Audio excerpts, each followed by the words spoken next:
اقرأ اقرأ باسم ربك الذي خلق خلق الإنسان من علق اقرأ وربك الأكرم الذي علم بالقلم علم الإنسان ما لم يعلم. كلام ربي يا mi'eessa jireenyaa si malee jiraachuu akkamiin dandeenya hayaata dhugaadha si waliin jiraanna yaa Qur'aanul Kariim situ nuuf qabeenya yaa Qur'aanul Kariim situ nuuf qabeenya kalaama rabbiyaa mi'eessa jireenyaa si malee jiraachuu akkamiin dandeenya hayaata dhugaadha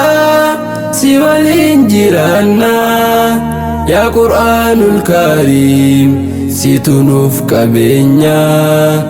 yaa Qur'aanul Kariim situ nuuf qabeenya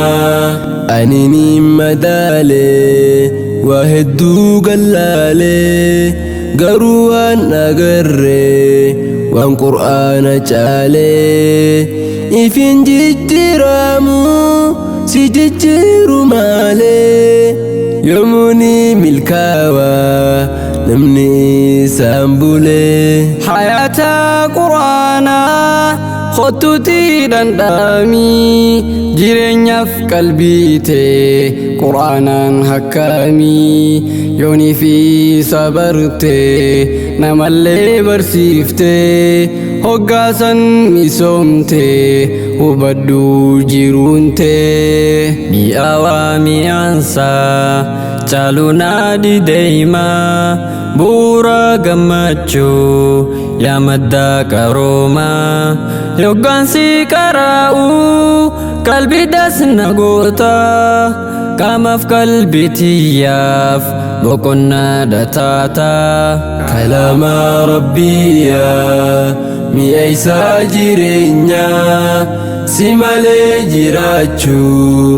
akkamiin dandeenya hayaata dhugaadha si waliin jiraanna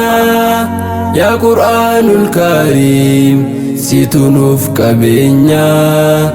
yaa Qur'aanul Kariim situ nuuf qabeenya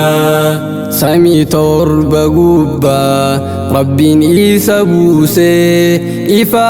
akka aduu kan addunyaa ibsee Qur'aanaan harkannee darajaaf ulfiinaa isatti hojjannaan yoomuun qabnu sheenaa qalbiitii afraahaa ruuhiidhaaf dhihaanaa qaraatiin isaa bar sammuudhaaf boqonnaa